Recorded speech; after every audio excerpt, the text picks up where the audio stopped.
Released in 2004, the PSP was Sony's first attempt at a handheld PlayStation.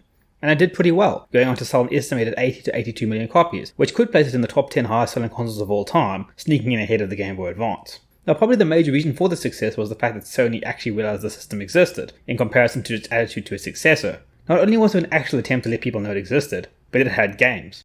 Now let me stop my absolutely hilarious sarcasm to point out that yes, of course, the Vita also had games, but the difference was the nature of these games. While the Vita has become a bit of a home to the cult classic or indie games, with those proving themselves worthy being allowed to ship to the main consoles, the PSP had some of the biggest franchises associated with Sony releasing installments for it. The system featured games from Metal Gear, God of War, GTA, Monster Hunter, Gran Turismo, Tekken, Jak and Daxter, Wipeout, Ratchet & Clank, and Final Fantasy. However, what is even more notable than just the franchise names is that it wasn't only just ports of these games, quite a lot of these were actually specifically made for the system itself. Now, when it comes to a handheld, there is of course natural limitations, and by extension the games seem to be a little bit more stripped down from the usually fully established titles that the big boy machines hold for themselves. This, combined with the fact that handhelds aren't usually owned en masse, and so the games aren't expected to be the biggest gangbusting sellers, actually allows for a formula for experimentation.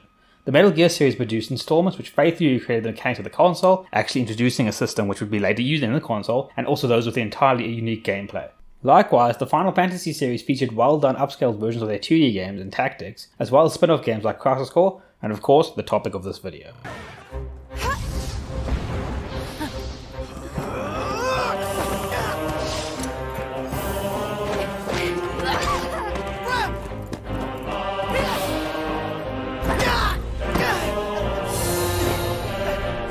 Best the Dominion has to offer. Releasing only in Japan in 2011 before getting its global remaster in 2015, Final Fantasy Type 0 made use of this experimentation. Continuing this, the series tradition of continuously tinkering with gameplay with every installment, but also allowing for a more dark storyline. And can I just say, it is about bloody time that Final Fantasy got dark.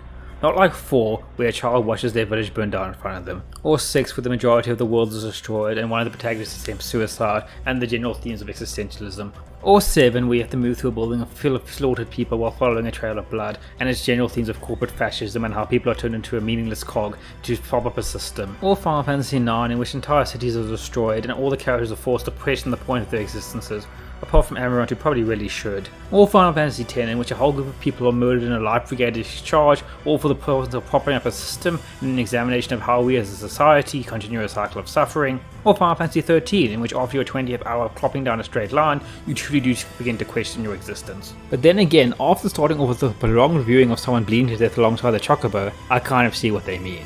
Yes, Final Fantasy Type 0 is one of those Final Fantasies, the ones that are serious all the time. Not really being broken up with the moments of humor or wonder that the best installments use to monitor their pace and tone. And when it does try for moments like that, it's held back by matters that we will be getting into. But first, let's talk about the gameplay.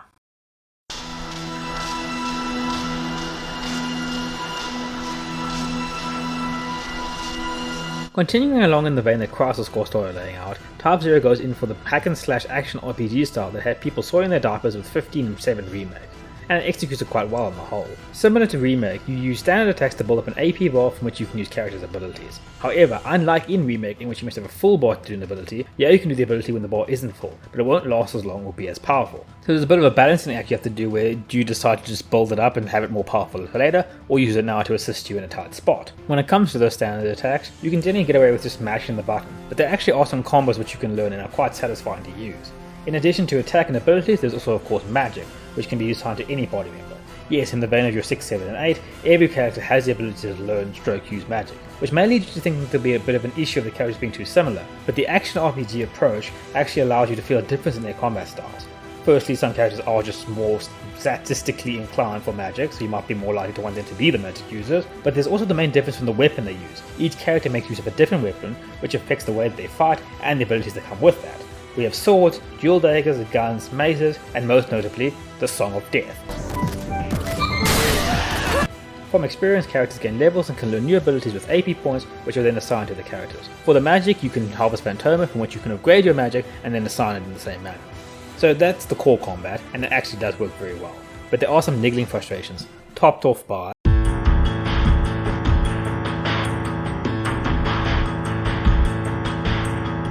In gaming today, lock-on is pretty much a standard, but before a Dark Souls dominated world, it was not nearly as ubiquitous. Of course it existed well before then, but it was a lot more clunky and a lot more constricted. Quite often movement was restricted to strafing, or your peripheral vision would be very much limited, so it's really just mostly best used for one-on-one encounters and avoided in groups. Nowadays it is a lot better, but ironically we have better camera controls, so I feel this is not as necessary. I played through the whole of Final Fantasy VII Remake without really using the lock-on, just because I never felt disadvantaged without it. In Type 0, this is not the case. Due to the camera, not helped by the fact that the PSP only had one analog stick, you really need to be locked on, especially for magic, and the lock-on mechanic is not great. It seems to arbitrarily choose who to target a lot of the time, and getting it to cycle to who you actually want it to can be quite a chore. And what adds to this difficulty is Phantoma. In order to harvest Phantoma, you have to target the corpses and then press the attack button. Now I think you might already see the problem coming in here. Yes indeed, often you'll want to target an enemy but then it goes through a course for harvesting instead. But actually the more frustration is when it happens the other way around. Corpses disappear after some time, and so you'll want to harvest as quickly as possible. So in multiple enemy fights where there's an enemy who's sturdier, you might want to quickly harvest from their already defeated underlings, especially since harvesting Phantoma can actually deal substantial damage to surrounding enemies, but then it will decide that you need to rather fight Captain Beefy Boy instead. Added to that, you also need to be standing still if you want to harvest Phantoma. Any slight movement will trigger the character to attack instead. So even with no enemies around, it can still be clunky and frustrating. And finally, there's also the fact that there's a delay between the corpse dying and being able to be ready for harvesting. So it's just a really wholly tedious process. Another lock-on related problem is the kill strikes. At certain moments while being locked on the enemy, they'll be marked with a big red crosshair, which means it'll be a one-shot kill if you hit them while it's active. And if they're really strong enemies, it'll be a yellow one, which means it does substantial damage and will also probably incapacitate them for a bit as well. These strikes trigger in response to the enemy entering a position in which they are vulnerable, like just after their attack, so you're actually being rewarded for well-timed dodging. However, it comes with the problem that some of these windows of opportunity are so small that even your fastest characters won't be able to react in time. So if your party only has slow characters, you're basically not getting any kill strikes in at all. Now that may not seem like a big problem since you can just smack the health bar down. There's a snag though, with the fact that some enemies are so meaty and you'll actually just be chipping away for ages if you don't get any kill strikes in. Which ties in nicely to another combat related issue.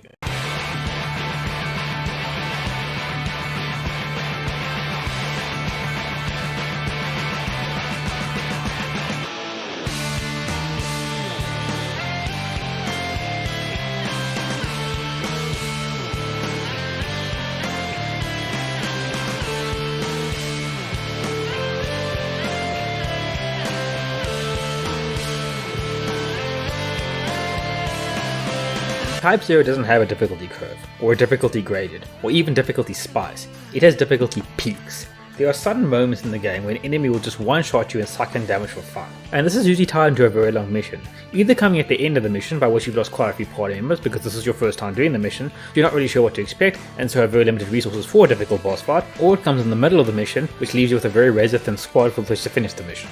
Tying into this, in a pretty spurious way I suppose, are the SOs, random missions which pop out throughout combat. If you complete them you get rewards, if you fail them it's straight death, but you can actually evade that to be honest.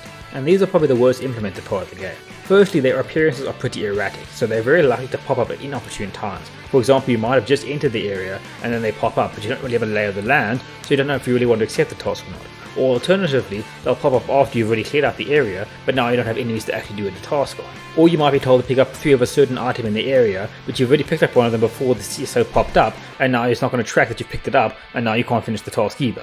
Now of course a way around this could be that you get to look at the SO and then decide whether you want to take it or not, but you can't do this. Once you have looked at what the SO is, you have to accept it or decline it, and then it's never going to come back again. And then to add to the frustration, some of the SOs are things like avoid damage for X time or survive for X time. But then what happens is you clear out the area, but now you haven't finished up with the time yet. And you can't just leave the area, because if you leave the area it just cancels the SO out altogether. So you basically just stand there and stare into space until the time passes.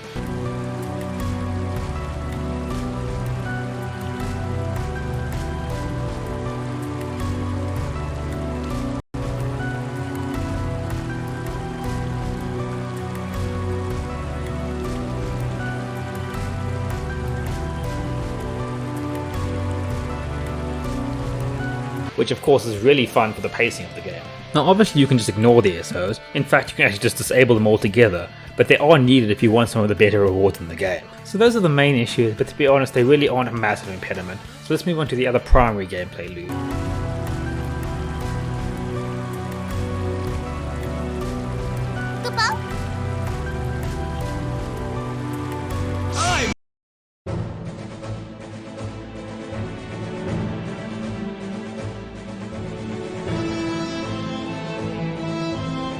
When you've had your fill of murder and soul sucking, it's time to return to school, at which you are given a certain number of hours to get up to all your shenanigans. You can breed chocobos, you can attend lectures, and you can just generally have chit-chats with the inhabitants of academia. Each conversation takes up to 2 hours, and if you'd like to go for a stroll off campus, it'll take up 6 hours.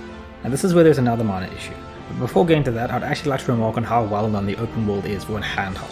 It is a little bit bare bones and scarce, but to be fair, the original classics were like this as well. And actually that's quite realistic. The real world also has large open spaces of nothing. And if you don't believe me, come to South Africa and drive through the Karoo. But when it comes to the size of the map and the variation in weather effects, it is actually quite impressive for the system as well. But now to the problem. When you jibber jabber with the denizens of academia, they might give you little tasks to do. Standard fare for an RPG. But the problem comes in that you can only have one task assigned at a time. And so if you have a job that needs doing on the world map, you have to leave the world map, spend 6 hours doing so, come back, get the new task, and then take another 6 hours to go back on the world map again. And then you also may come across some talent, in which there are also people with tasks for you. So if you have a task active, you either have to finish that task, go back, check it off, and then come back for the task again, or cancel the task, do all the tasks on the world map, go back to academia, and then go back onto the world map to do the task. But I've actually spent much longer talking about gameplay than I normally would. So let's wrap up the last little bit and move on. In a break from the hacky slashy action RPG gameplay, there are also RTS style missions in which you lead your troops to invade towns, which you can turn into nodes from which you can direct other troops to invade more towns. It's very simplistic, but they do actually form a nice little breakup in the general hacky slashy gameplay. But they are that simplistic that there's nothing else to say about them, so it's time to move on.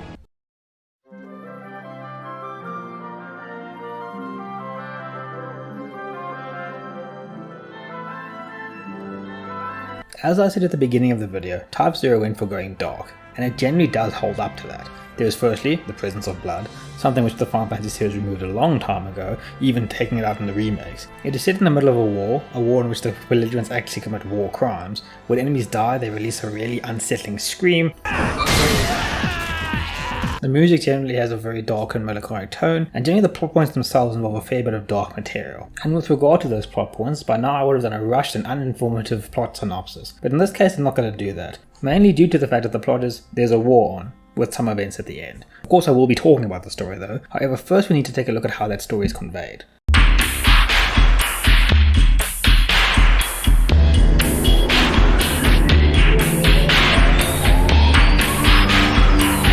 One of the most important factors for a story is how it is told. A story with a great message can be hampered by the presentation. I personally can appreciate a great story, even if the presentation is a bit clunky, obviously, but there is of course a line. This is an area where Type 0 has some problems. It's nowhere near the territory of being bad, the story is good and on the whole still a genuinely good game, though there are some features which dog some of the moments. While so far I have praised the game for what it has managed to do with its limitations, this is the point where it starts to catch up with it. Final Fantasy is a series famous for its cinematics. Throughout the 4th, 5th and 6th generations in particular, the game's cutscenes and visuals were lauded and admired. Advent Children, released in 2005, still looks great. We know it does since there's still scenes from it for the Final Fantasy VII Remake.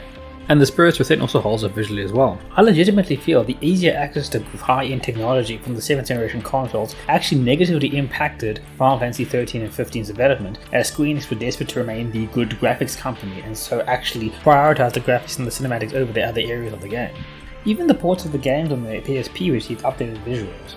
However, this is somewhere that Type 0 doesn't necessarily keep to the general standards.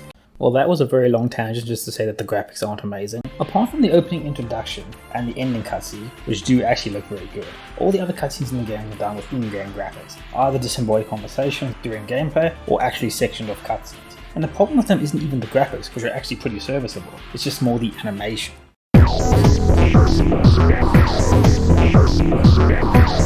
Please note that the following I'm about to say is more of an anecdotal personal experience thing. If there's any evidence that proves me to be nonsense, please say so. If you can find any evidence to back it up, please also provide that as well.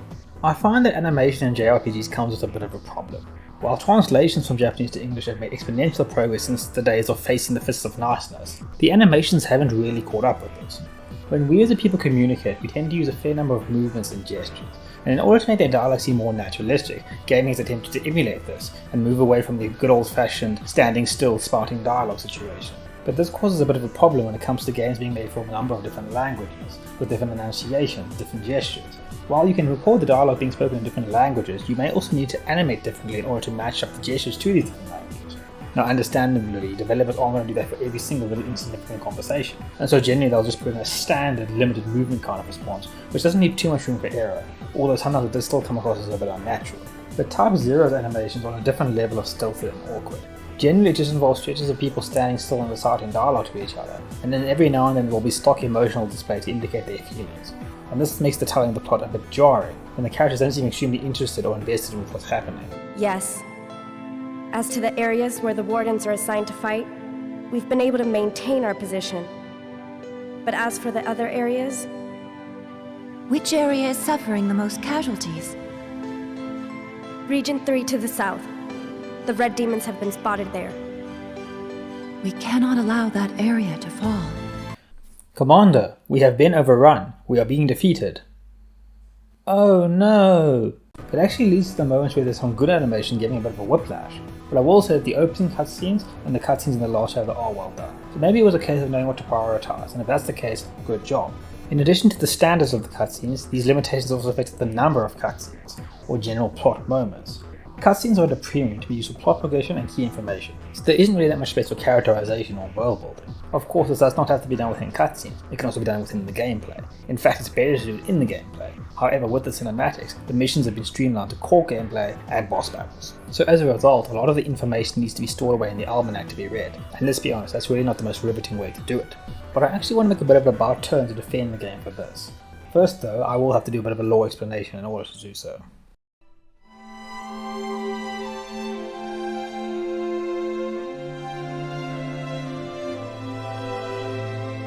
Type 0 forms part of the Fabula Crystallis series, as an attempt at making a world with a shared shed of mythologies.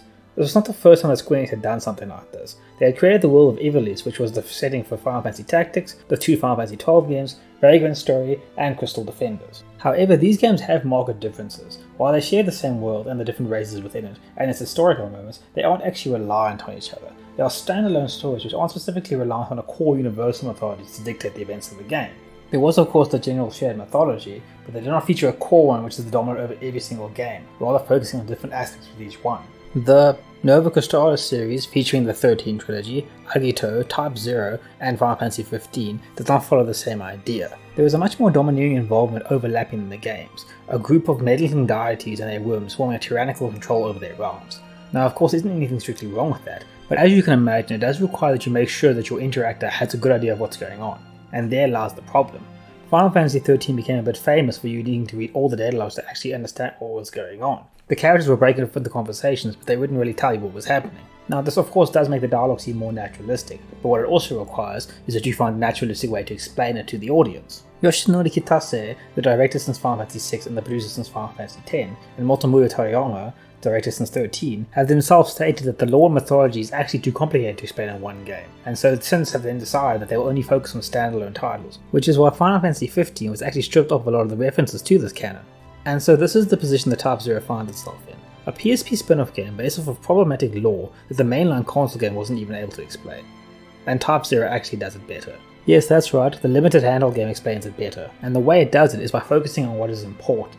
While the lore and history can be read in the library, only the most important aspects for the plot are mentioned in the story, and any concepts related to the mythos are spoken about in such a way that even if you didn't know about them, you'd be able to insinuate what they mean by the dialogue that's happening. And on that note, let me quickly correct myself, because you don't only get the lore explanations from the library, you can also trigger events within academia which explain the lore as well. Now this of course brings up the question, how much lore should be provided by the general storyline, and how much should the player have to seek out actively for themselves? I honestly don't know the answer to that question, and I'm sure it's very subjective as well. So Type 0 is hampered by lore building by being set in a complicated mythos, having an excuse not to detail that mythos given its system limitations, and actually not even having the job of explaining this anyway, since that was 13's job to do. But it still does it well anyway. So let's move on to another area which is probably a little bit more limited.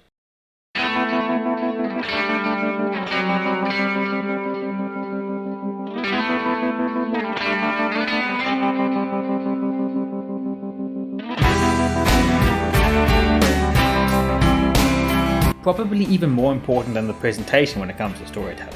Uninteresting characters are the biggest drain on a viewing/playing experience, and Type 0 is on a bit of a treacherous ground here. It's not that the characters are specifically bad or annoying, apart from one of them, it's just more that they're very one-note or underdeveloped.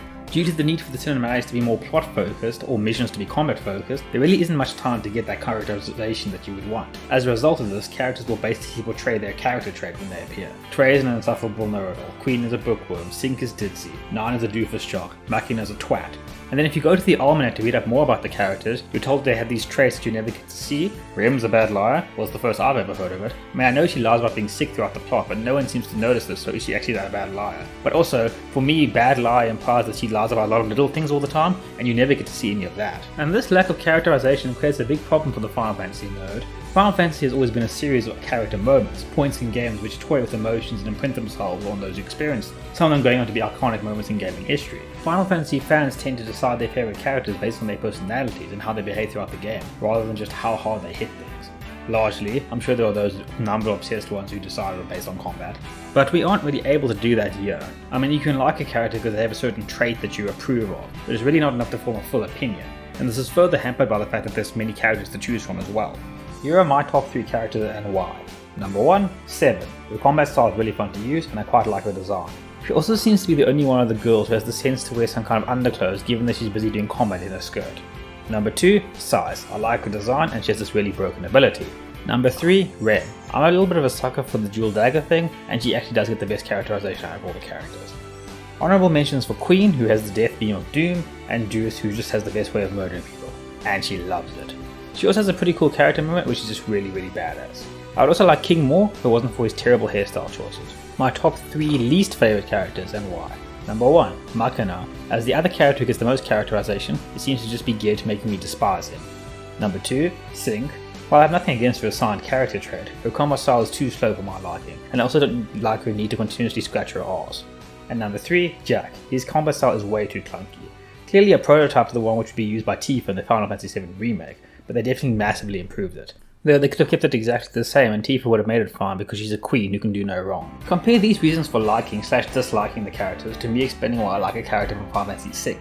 I like Celes because she shows strong convictions in her beliefs and a pride in herself, but at the same time vulnerability and doubt as she struggles for identity in a world of inherent meaninglessness and subjective truths, wanting to show compassion to those around her but is scared that she may be revealing too much of herself and so leave herself open to be exploited and abused. Again, there are side things you can do for more characterization, but I think this is really a case of erring too much on the player's responsibility to do it. But I think it's time to move on from these criticisms with slight taper justification, because I think it makes it look like I don't like the game, and I do. So let's move on to saying this game absolutely nails.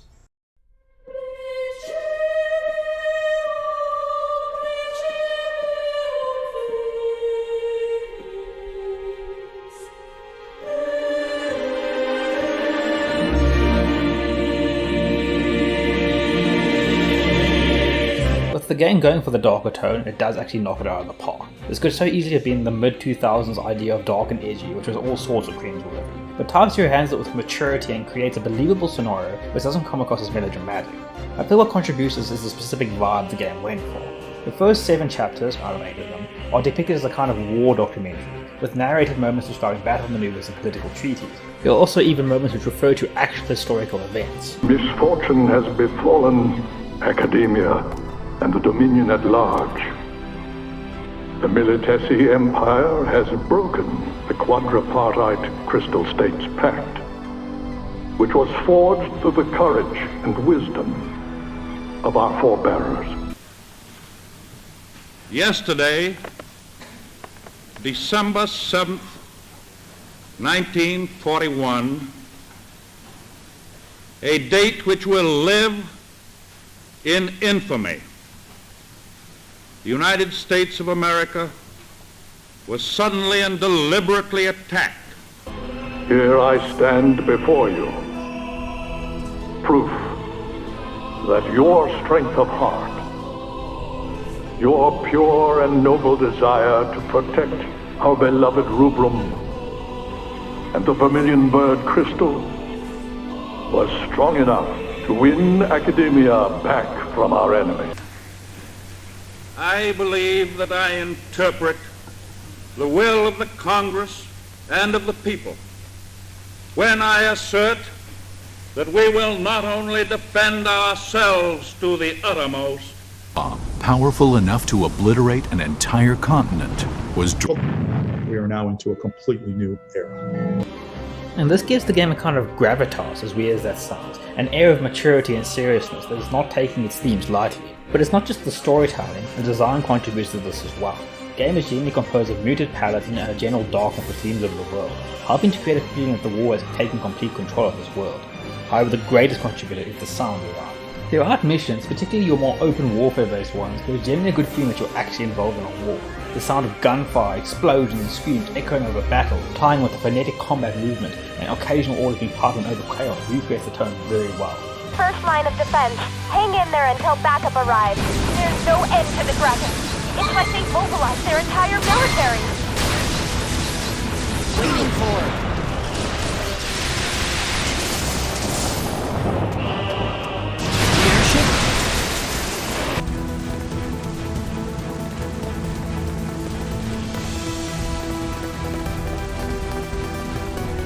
But above and beyond this general sound design, is the aspect that every single Phantom system has always nailed.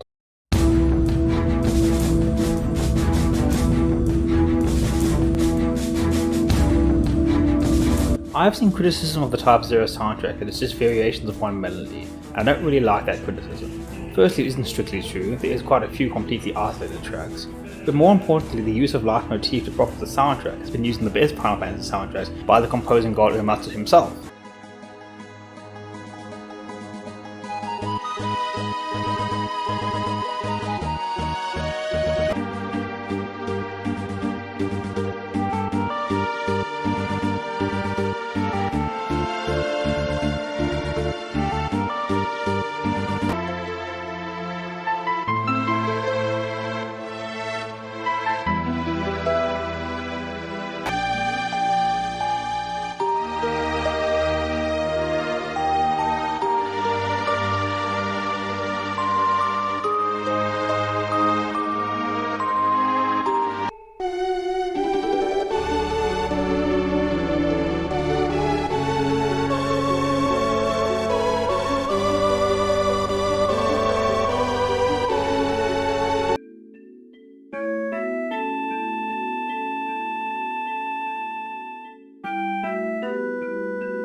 Alone for a while, I've been searching through the dark for traces of the love you left inside my lonely heart.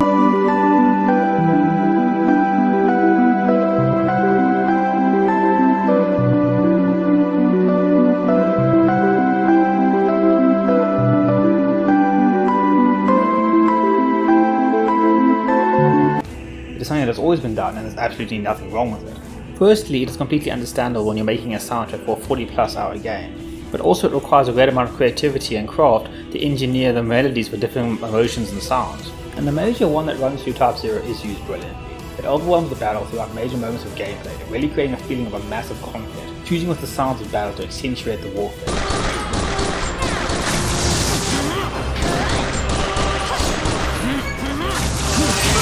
And then in the quiet moments switching to a more muted, sorrowful track to help punctuate the consequences of the conflicts that have happened before.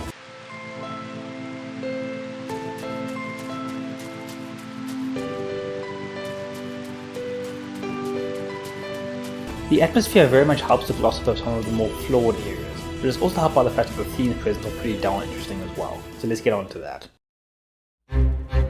Wait, that's not right. Let's just quickly fix that. Okay, now I have to fix the kerning as well. Bloody hell.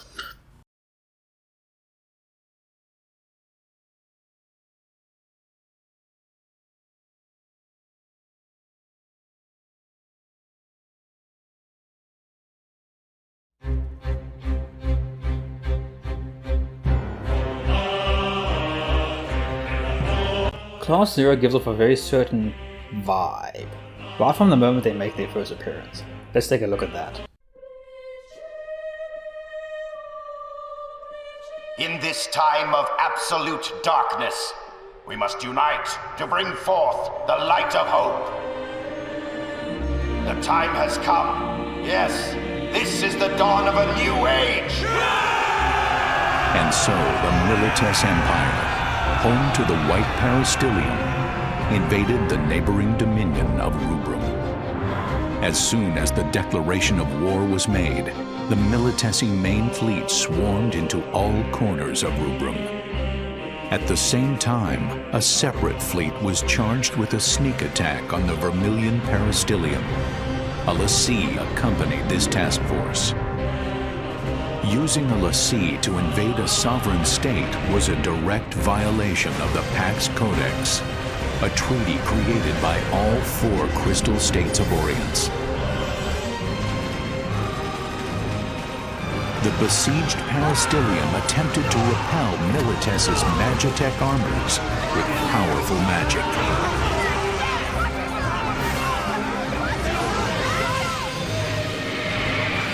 Not even the mighty warships could withstand the awesome power of the summoned Eidolons.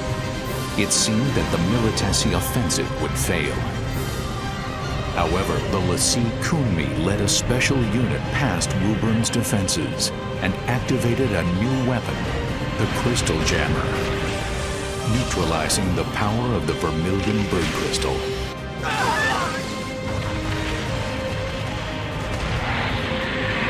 Severed from the source of their magical powers, the Rubrum forces were quickly overwhelmed and overrun. Imperial Marshal Sid Olstein demanded of Chancellor Kalia Cheval VI, the leader of Rubrum, that he surrender and transfer the Vermilion Bird Crystal to Militesi control. Your crystal cannot protect you. Resistance is no longer an option. You have 6 hours.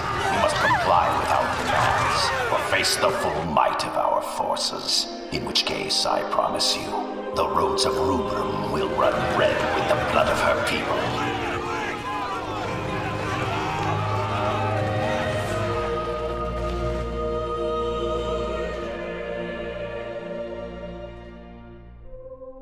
May the crystal guide them to salvation.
When 9 meet 9, the depths of reason shall stir.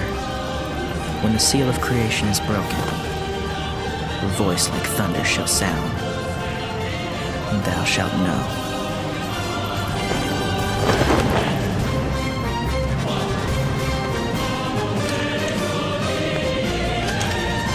We have arrived.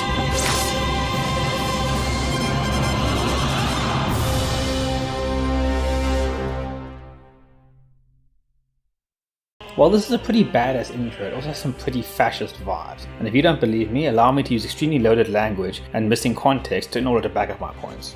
Warriors created in blood and flame come as the saviors in their nation's moment of crisis, immune to the weapons which defeated and overwhelmed the rest of the nation to come rid the land of all their invaders. Invaders who have been clearly shown to be evil and deceitful. We are straight up told that the enemies, the Militesi Empire, are committing what pretty much amounts to the war crimes in this world. Using a lessee to invade a sovereign state was a direct violation of the Pax Codex, a treaty created by all 4 crystal states of Orients. And that stretches on past the intro, onto the rest of the game. Class 0 are automatically instilled with a great amount of power and respect within the Dominion of Rubrum. Within the Academy, they are the most respected class, given access to the finest weaponry, airships, and even access to the creation of magic. They don't need to show a great deal of respect to any instructors, they're even allowed to abuse them and just blatantly ignore requests to be named correct. Moglin! Lin! No, Kubo. No Lin, Kubo. Besides, I do have a proper name, Kubo. What is it? Hatskamine Lotayosna Iribolchi, Kubo. That's too hard. Moglin's good enough. On the battlefield, these teenagers are given command of troops and field operations, including free reign and way to direct them and when to launch direct assaults. It also manifests in their behavior, conducting all actions with a calculated, emotionless approach and a militaristic drilling. Even when switching between characters, you don't just jump between characters as in most games, they instead jump from their position into formation before continuing on with battle.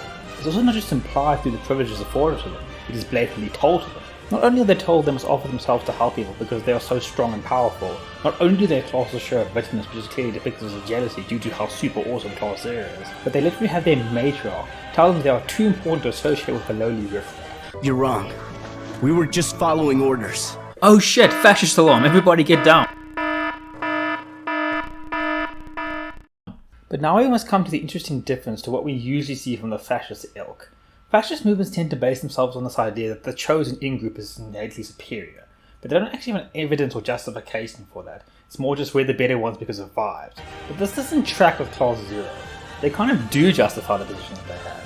They led the Liberation Campaign when the rest of the defences had fallen, and they spearheaded the push into opposition territory to end the war. So what we're seeing is a kind of meritocratic fascism, in which you have to prove that you are the top authoritarian shit, which is pretty much a requirement given the world that they live in.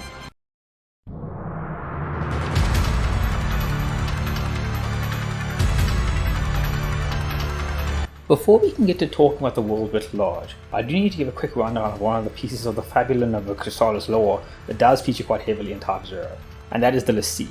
There are a fair number of them featuring throughout the plot, and they are spoken about a fair deal, but it's never really explained what they are exactly. Though again, the dialogue is done in such a way as to be naturalistic to explain it to the uninitiated. But I think that a bit more of an in-depth explanation will be better for the analysis here. Pretty much the main feature of 13, I would imagine the lessee would be the better known aspect of the lore. They are essentially humans, though apparently there can be other races, who have been given superpowers. They are offered lessee status by the Crystal or the Falsi, immortal agents of the gods, and should they accept it they are marked with the lessee brand, essentially some kind of ownership tramp stamp. And apparently they're also given the mindset of a moody 15-year-old. Well, this sucks. This really sucks. This sucks.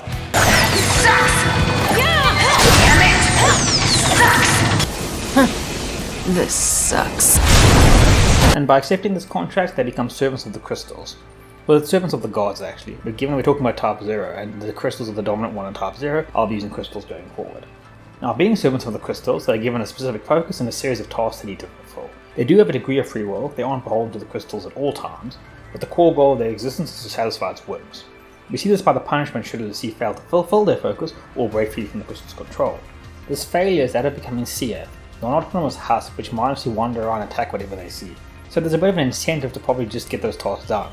But if you do fulfill your focus, you will then crystallize and held in this state from which you can maybe be released if the higher ups feel like. But it's not really a great outcome either. Now let's get to the relevance of this in our current situation.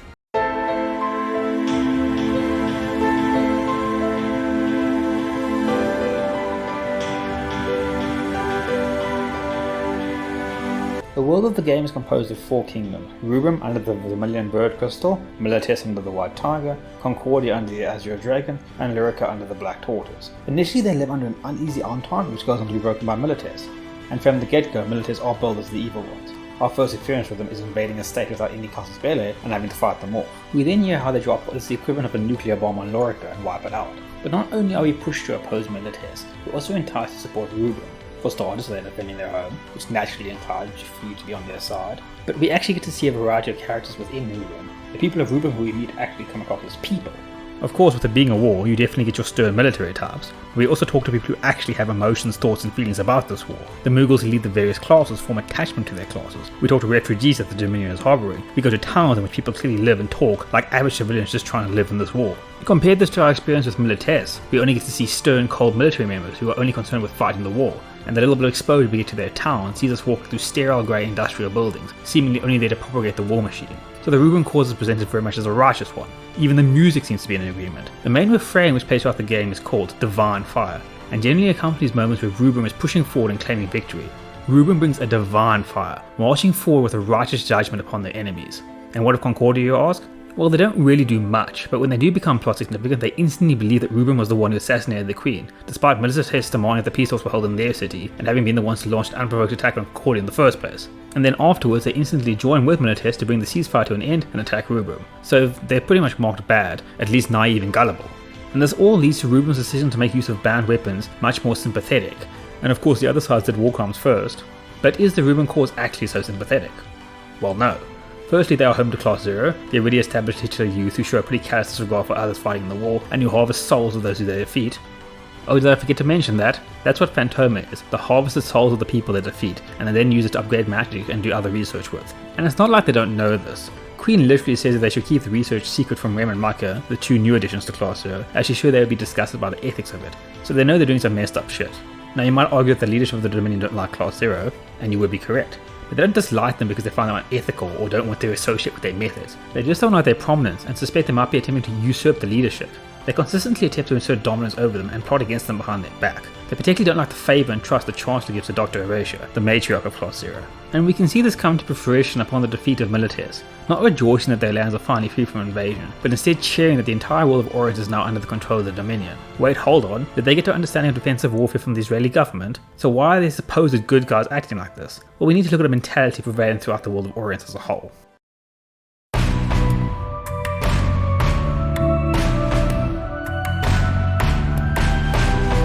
It's time to mention probably the most important aspects of the crystals in this setting.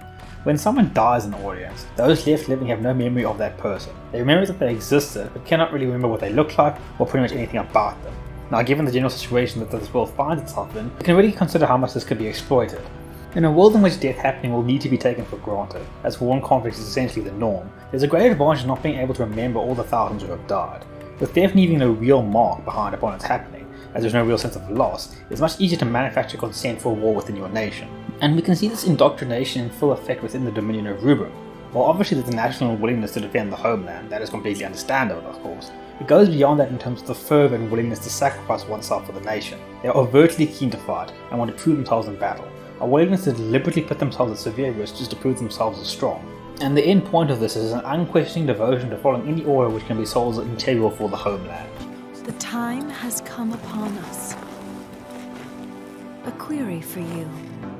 Do you, above all else, swear fealty to the Vermilion Bird Crystal and obey its will?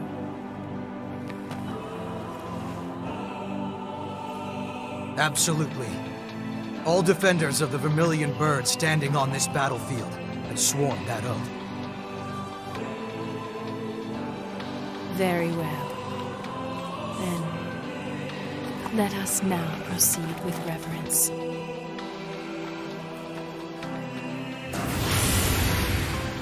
Send your magic energy to Lady Setsna. Freed of the wedge, the gears start to turn. One by one by one.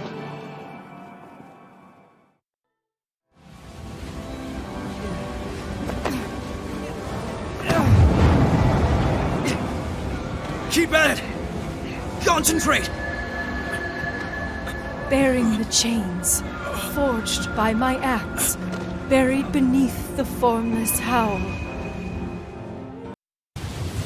Lady Setsa. Crystal. Guide. The Dominion! May I emerge in the heavens, sounding the cry of eternal torment.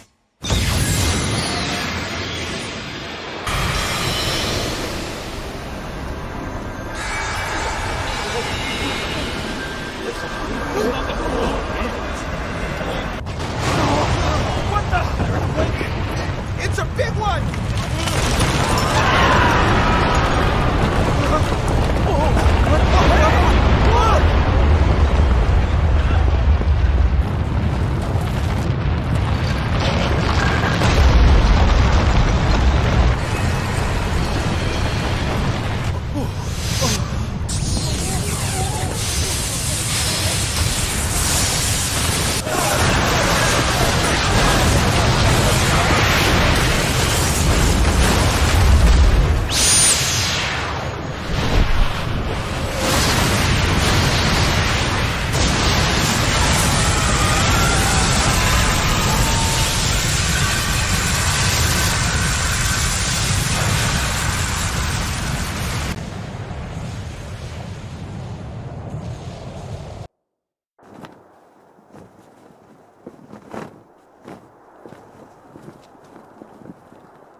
I see. So this is divine will.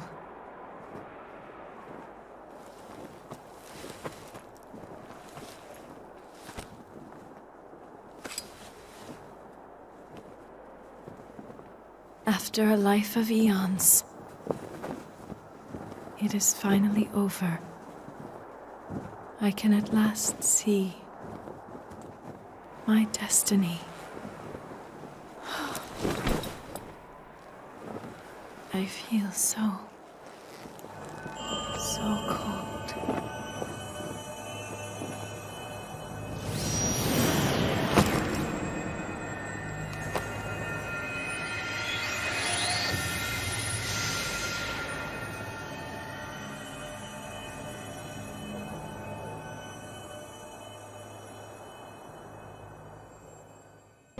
Was this necessary? The reason we were given for this event needing to take place is that the Dominion has been forced into this position due to being outnumbered by a totally unfair guard's attack coming from Milites and Concordia. And so we are told the only way we can repel them is by using the Forbidden Eidolon, which requires a sacrifice of a supreme amount of life essence. This isn't specifically what is told to some of them, but I think it's pretty much implied here. But were they strictly necessary? At this point in the game, Class 0 is split into two groups, one to attack Concordia and another to attack Milites. And this split force is able to defeat Concordia pretty handily. I mean, they do need the assistance of Bahamut in order to do it, but at the same time, this wasn't the full force either. Similarly, they're also the support force for the Milites defense rather than part of the main force. This is they don't need the main force to actually evading Milites either. Which creates an interesting consideration. Was this really the only way to do this, or was it more done on a way to ensure that Class 0 would not receive as much adulation?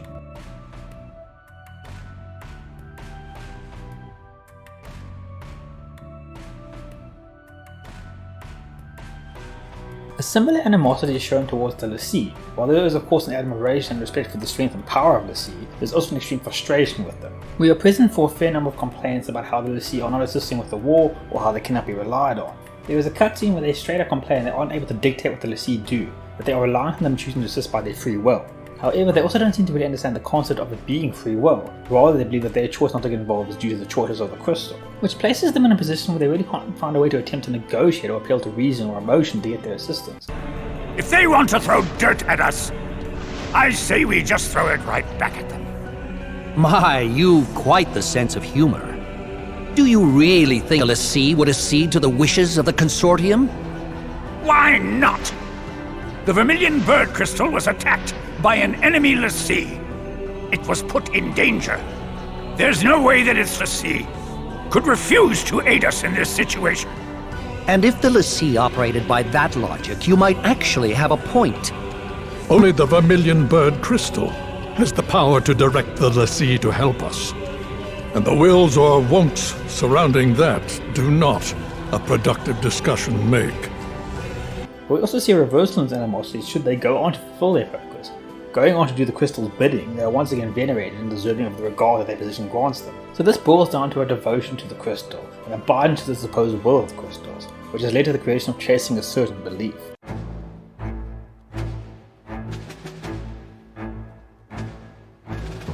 This is the end goal of all actions taken within Orients. Those living within it believe there will come a point that the world will end. And it's not just simply the world ending though. With this ending time there's also a judgment. The deities standing over them will make a judgment of whether those in the world should be annihilated or whether they can be allowed to continue on to what will tend to be called a better world. This decision will be made on whether the Agito is being produced. The people of Orients must come together and choose someone who they think will pass this judgment. Here's the issue, they don't actually know what the criteria to pass this judgment is. There's an assumption that it's the greatest warrior, but that's not known for sure. It just very conveniently fits in with the militaristic attitude that is already prevalent within the world. Another important point to consider is that there's no certainty when Tempus Finis will actually happen, or how it will happen, or whether it will even happen at all, or what triggers it. And yet there's an exuberant eagerness to find the Agito. There's an actual push to make Tempus Finis happen. And that's an interesting point to get onto, but it all requires to make a little bit of a detour first.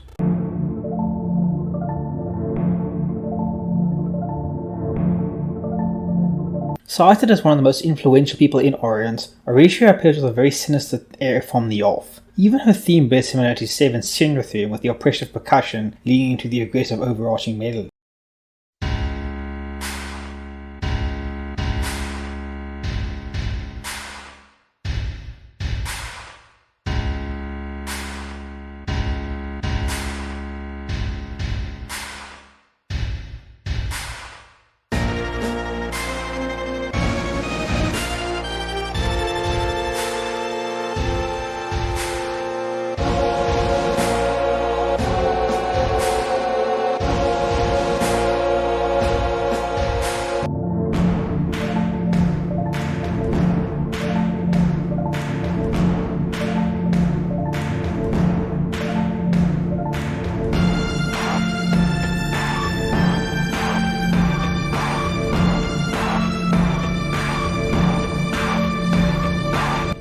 However, appropriately for the character, it's a bit more ethereal and mysterious, turning the aggression down but remaining menacing.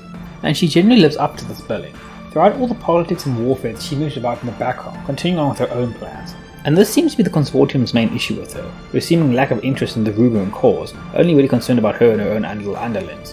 And honestly, this being anti the Council immediately gets want to be on her side, despite the many things that she has her hands in. And probably the most questionable thing she has a hand in is Tempus Finis. We discover through the second playthrough that Tempus Finis is something deliberately conducted by the deities of this world. Basically, the goddess Ichiro is the one who controls the gate to the world of the dead, and other deities want to get access to it but don't know how to. In an attempt to determine this, Dr. Orisha, who's actually one of these outer earthly deities, and Gala have decided to run an experiment. Gala believes the best way to do it is by mastering a large amount of people, while Orisha believes it requires a requirement of a small grouping of cells, the Agito. This experiment is responsible for the wars on Orients, which does bring a possible answer to my questions of why they're so keen to fight this war. Well, obviously it's because these otherworldly beings are influencing and maneuvering events to encourage war as much as possible. The poor innocent people of Orients are just trying to live their lives, but these horrible gods keep interfering with them. But this is slightly undermined by the fact that they don't seem to be showing too much resistance to it. Where are all the people opposing the war? Where is the dissent? Well, there isn't really much of it. War is desired, and the push for Tempus Finis is the ultimate desire, because it is the desire of those in power. In the world of Orients, rank is of the highest importance. Everything is divided into a rank which determines their ability and therefore their level of authority. The classes of Academia are ranked from 12, being specifically mentioned as inferior. Within the Rubrum Council, there's a jostling for importance among its members, but they still have to answer to the Chancellor. And now I've also seen within the Immortal realm there seems to be hierarchies and conflicts as well. The goal of the people of Orients is to become Agito, the most powerful position you could possibly hold. And again, it seems like war and death is the way to get it. Going back to the introduction, a very interesting thing was mentioned. Attacking a sovereign state with the l'Cie is against their treaties. So not just attacking without a cause or attacking in general, just attacking with a l'Cie. This kind of implies that invasions and attacks are pretty much the norm in this universe. And it also says sovereign state. So that implies that if you're not a sovereign state, people can do whatever they like to you. And then now comes the question of who decides what a sovereign state is. So coupling this with the inability to remember those that have died, it's no surprise that war and death are seen as a natural thing in this world. But simultaneously, they are also put forward as things that must be treated with a great amount of gravity and respect. The characters openly speak about how great it is that they don't remember the people who die, so they aren't held back by the past and can push forward. But at the same time, they are told to give great respect to those who die and must visit the cemetery to remember them, even though they need the knowing tags to do so. No one can remember any of these people, what they did or what they stood for, but their sacrifices must be remembered and honoured.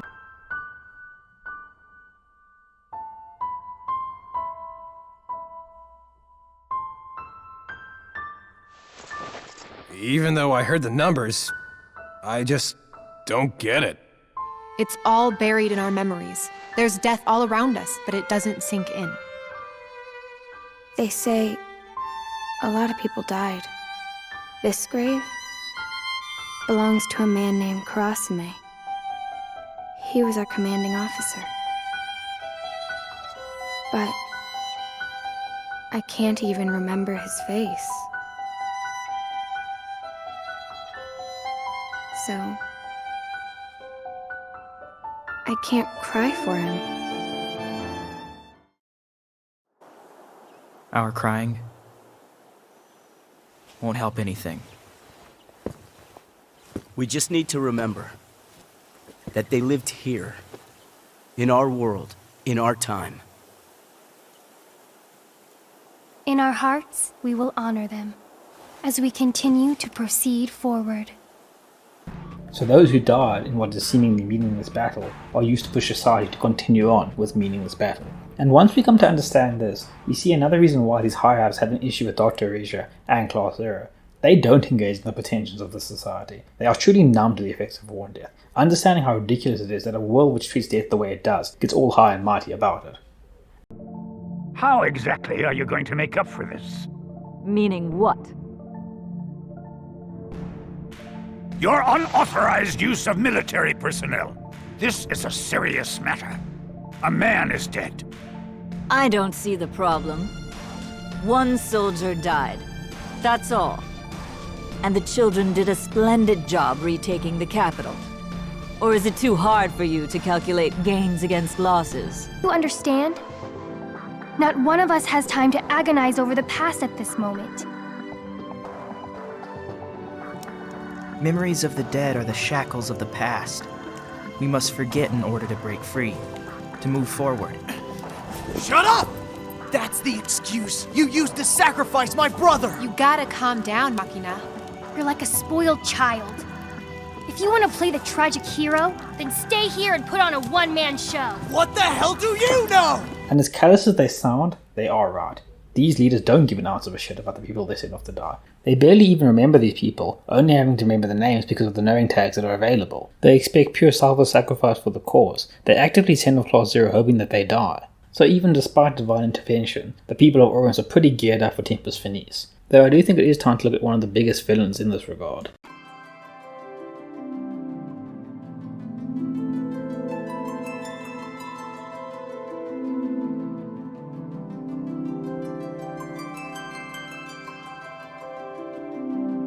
That's right, the Crystals are cancelled. Prepare for their daily wire appearance where they complain about the Wokes not letting them control people's free will. The Crystals have been a feature of the Final Fantasy series since the beginning. Initially placed in as a simplistic plot device, the Crystals have chosen you to save the lands before being moved on to having more complicated roles later on, even existing in different forms. But as we look back on the series, there's actually something pretty problematic about them. The first 5 games very much revolve their plots around these geological phenomena. Okay, maybe not the second one so much. But out of them, only Final Fantasy V really gave you a reason to think that we should keep them around. While in number 5 the goal of the villains is to use them for very naughty things, so you might think, okay, let's get rid of them then, it is clearly detailed that they are needed for basic functioning of the world, such as the wind and water. So you think then, okay, fair enough, it's probably better to protect them. However, in the other games we don't get the same thing, they just seem to be a problem more than anything else. But the biggest issue is the one identifiable in Final Fantasy III. In this installment, the Crystal arbitrarily picks 4 orphans to be its warriors, leaving them without any real choice in the matter. And this is an issue we see extended to Final Fantasy Type 0. The Crystals have an authoritarian control over the denizens of Orient. The Crystal's will is law, it is unquestionable that its welfare must be ensured. We see this without functioning, Rubrum is essentially defenseless, and so it is given free rein to dictate people's lives, continuously searching for people that it can subjugate to being its servant. Oh! a cadet, yes? Yes, from Class 0.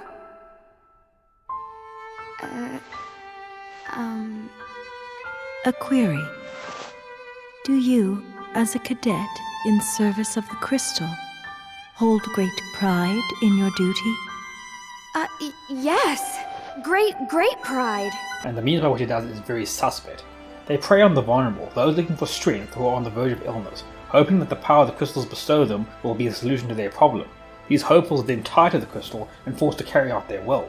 And should this person die, or their use be worn out, they will just find another that they can subjugate. And we haven't even got to the role of the crystals in the Tempest Finis situation. Not only are the wars on Orion taking place due to the overruling deity's experiments, but the experiments keep failing and Dr. Arisha keeps just resetting them every time upon this failure. By the point of Sub-Zero's plot, the cycle has happened for the 600 millionth time. The role of the crystals in this is to prevent this from being remembered, because understandably she's worried that people might not be as gung-ho for this if every time they end up being massacred. And in order to finally bring the repetition of cycles to an end, they have to defy the crystal's will. As Tempest Finis is initiated, Arisha allows her children to make a choice. She makes it clear to them that they must make the decision of what to do when the moment comes, and that moment that comes is the crystal looking for its latest servant to dominate. If they offer themselves up to become l'Cie, something which this world has programmed people to think is an opportunity that cannot be refused, then the judgment comes and the entire world is destroyed. In order to finally bring this cycle to an end, they must resist the temptations of power that have been present throughout. Only an exercise of free will, in which they actively reject the norms the will has instilled, provides a sufficient enough argument to sway the higher-ups to bring an end to this cycle. Certain fates cannot be achieved through bloodshed. If you fail to understand that, then you will bear the burden of Finis. So have we found it at last? The source of all the problems here. It seems like the crystals are the real issue. We are even given an alternative ending in which we see the crystals being removed and the world at peace, so obviously this must be the problem. But no, the crystals are a problem for sure, however they're only really exploiting a core issue.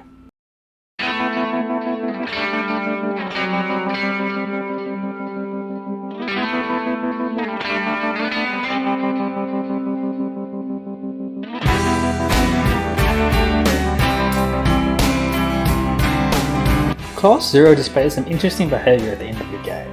They have never been strictly immortal, but have always been in a situation where should they fall, they can be brought back to life. However, now with the crystal's power removed, and Dr. Arisha having left them, they come to realize that they are going to die, and that realization hits pretty hard. Ace. Ace. Are you awake?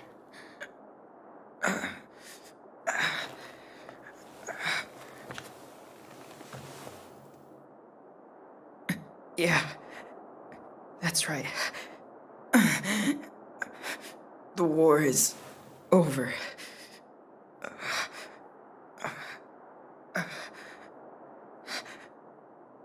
I wonder if we're going to die. Oh, I'm afraid of dying. Oh boy. This really hurts. Yeah. It is quite painful. What's with you? I thought you were ready to die. But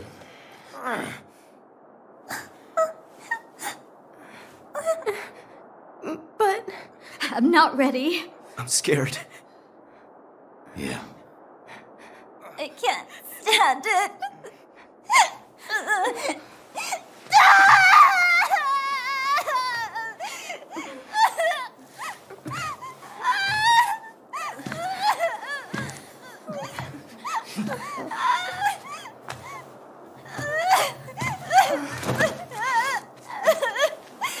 Thank you.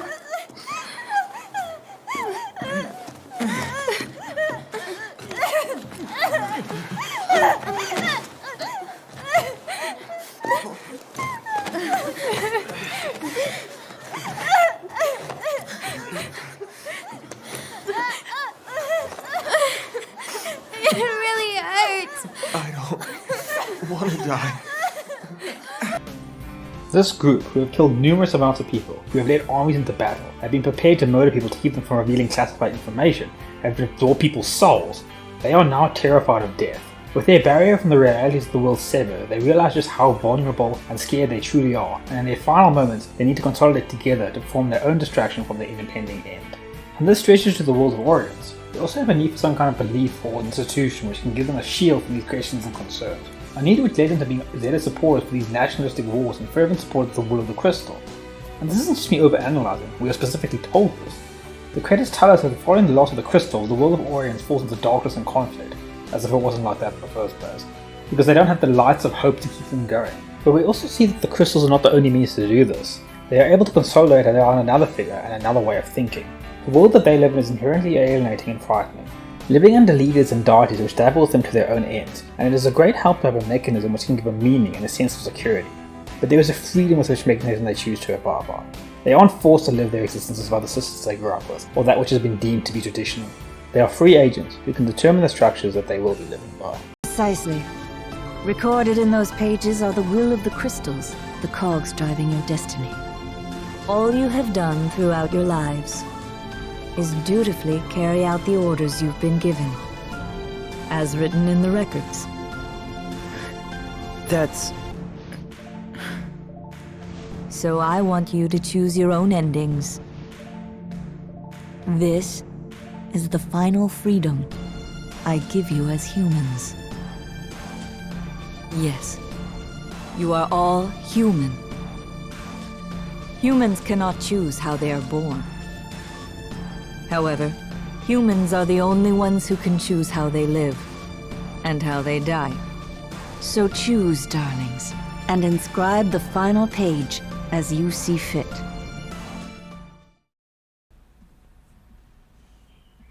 If you enjoyed the video, please do the like and share thing. The lore and world of the Fabula Nova Crystallis is actually pretty interesting, and I'll probably be doing videos on the rest of the games in the series, so if you're interested in that, please do consider subscribing.